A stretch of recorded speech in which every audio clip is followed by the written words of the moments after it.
வணக்கம்.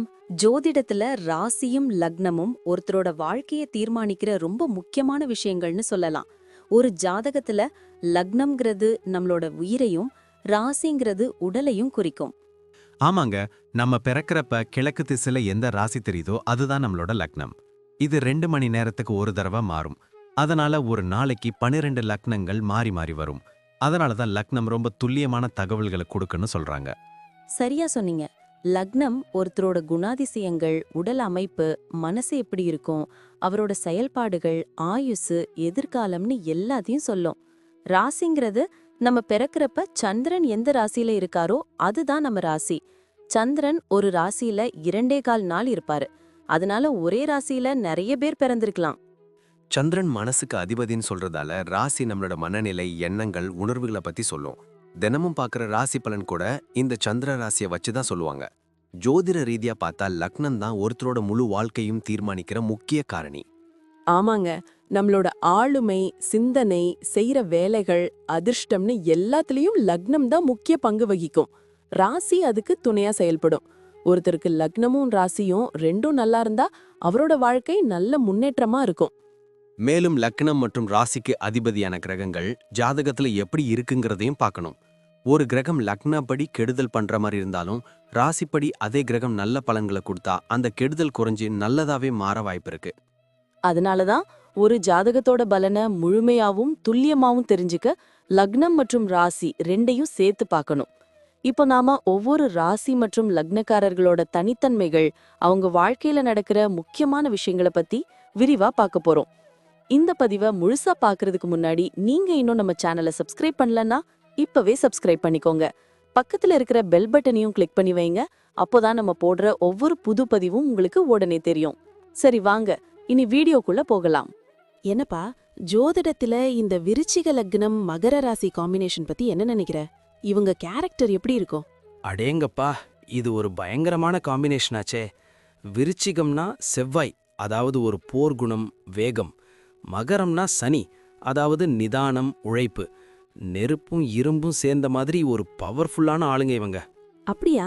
ஆனா நான் பார்த்த வரைக்கும் இவங்க ரொம்ப அமைதியா ஏதோ யோசனையிலேயே இருக்கிற மாதிரி தெரியுதே.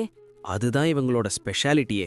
வெளியில பார்க்க குளம் மாதிரி அமைதியா இருப்பாங்க, ஆனா மனசுக்குள்ள எரிமலை மாதிரி ஒரு வேகம் ஓடிக்கிட்டே இருக்கும். எதையும் யோசிக்காம டக்குன்னு செய்ய மாட்டாங்க.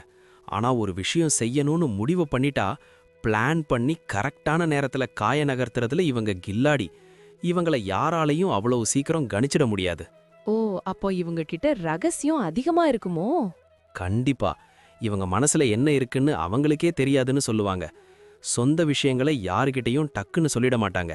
அப்புறம் இவங்க கிட்ட இருக்கிற இன்னொரு முக்கியமான குணம் என்னன்னா, தப்பு செஞ்சா விடமாட்டாங்க. நீதிக்கு ரொம்ப முக்கியத்துவம் கொடுப்பாங்க. யாராவது இவங்களுக்கு துரோகம் பண்ணிட்டா அதை மறக்கவே மாட்டாங்க. நேரம் வரும்போது நச்சுன்னு ஒரு பதிலடி கொடுப்பாங்க. கேக்குறதுக்கே கொஞ்சம் மிரட்டலா இருக்கே. அப்போ இவங்க குடும்பத்துல எப்படி இருப்பாங்க? குடும்பத்துல இவங்க ஒரு தூண் மாதிரி.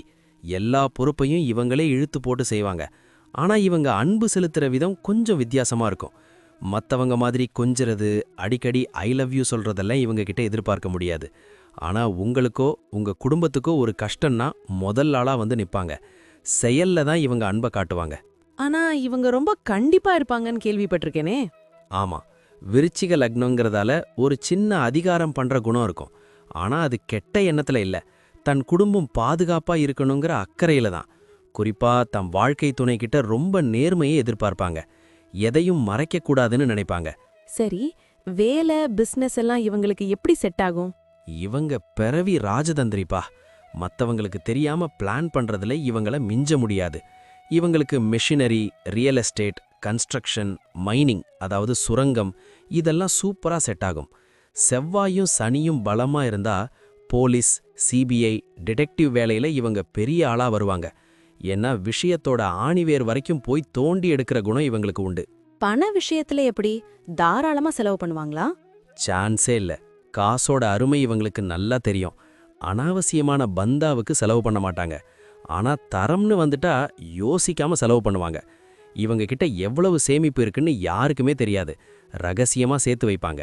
லேண்டு, வீடுன்னு சொத்து சேர்க்கறதுல இவங்களுக்கு தனி ஆர்வம் உண்டு. கடன்னா இவங்களுக்கு பிடிக்காது. அப்படியே வாங்கினாலும் சீக்கிரம் அடைச்சிடணும்னு நினைப்பாங்க. ஹெல்த் பத்தி ஏதாவது சொல்லேன். உடம்பு நல்லா ஸ்ட்ராங்கா தான் இருக்கும். ஆனா இவங்க எதையாவது அதிகமா யோசிச்சுக்கிட்டே இருக்கிறதால ஸ்ட்ரெஸ்ஸு, தூக்கமின்மை வரலாம். அப்புறம் உடம்புல உஷ்ணம் அதிகமா இருக்கும். அதனால தண்ணி நிறைய குடிக்கணும். சனி பகவான் மகரத்துல இருக்கிறதால பிற்காலத்துல முட்டி வலி, எலும்பு சம்பந்தமான பிரச்சனை வர வாய்ப்பு இருக்கு. தியானம் பண்ணா இவங்களுக்கு ரொம்ப நல்லது. கடைசியா இவங்க குழந்தைங்களுக்கு எப்படிப்பட்ட அப்பாவாவோ இல்ல அம்மாவாவோ இருப்பாங்க? குழந்தைங்களுக்கு இவங்க ஒரு பெரிய இன்ஸ்பிரேஷனா இருப்பாங்க. ரொம்ப கண்டிப்பா வளர்ப்பாங்க. ஆனா அவங்க படிப்புக்காகவும் எதிர்காலத்துக்காகவும் இவங்க எந்த தியாகமும் செய்வாங்க. இவங்க குழந்தைகள் பெரும்பாலும் ஆர்ட்ஸ் இல்ல சயின்ஸ்ல பெரிய ஆளா வருவாங்க. இவங்களோட முதுமை காலத்துல இவங்க பிள்ளைங்க இவங்கள ரொம்ப நல்லா பார்த்துப்பாங்க. மொத்தத்துல பார்த்தா இவங்க வாழ்க்கை ஆரம்பத்துல போராட்டமா இருந்தாலும் முடிவுல ஒரு பெரிய சாம்ராஜ்யத்தையே உருவாக்கிடுவாங்கன்னு சொல்லு. கரெக்டா சொன்ன. பிடிவாதத்தையும் கோபத்தையும் கொஞ்சம் குறைச்சிக்கிட்டா இவங்க வாழ்க்கைய அடிச்சுக்க ஆளே கிடையாது. முருகப்பெருமானையும் இல்ல சிவபெருமானையோ கும்பிட்டா இவங்களுக்கு இன்னும் பலம் கூடும். உண்மையிலேயே இவங்க ஒரு அன்சங் ஹீரோ தான். நன்றி. நான் இப்போ சொன்ன விஷயங்கள் எல்லாம் பொதுவான பலன்கள் மட்டும்தான். உங்களுடைய சுயஜாதகத்தை பொறுத்து சில விஷயங்கள் மாறுபட வாய்ப்பிருக்கு. ஆனாலும் நான் சொன்ன பெரும்பாலான விஷயங்கள் உங்க வாழ்க்கையில நடக்கும்னு நம்புறேன். இந்த வீடியோ உங்களுக்கு பிடிச்சிருந்துச்சுன்னா நான் அடுத்து பாகம் 2 எடுக்க தயாரா இருக்கேன். பாகம் 2 வேணும்னா பாகம் 2ன்னு டைப் பண்ணுங்க. நிறைய நண்பர்கள் பாகம் 2 கேட்டா சீக்கிரமே பாகம் 2 வீடியோவை பதிவு செய்றேன். இந்த வீடியோ உங்களுக்கு பிடிச்சிருந்தா லைக் பண்ணுங்க, ஷேர் பண்ணுங்க, நம்ம சேனலை சப்ஸ்கிரைப் பண்ணுங்க, பக்கத்துல இருக்கிற ஆல் பட்டனை கிளிக் பண்ணி வச்சுக்கோங்க. அப்போதான் நாங்க போடுற வீடியோக்கள் உங்களுக்கு உடனுக்குடன் நோட்டிஃபிகேஷனா வரும். உங்களுடைய எதிர்கால வெற்றிக்கு என்னுடைய வாழ்த்துக்கள். நன்றி. வாழ்க வளமுடன்.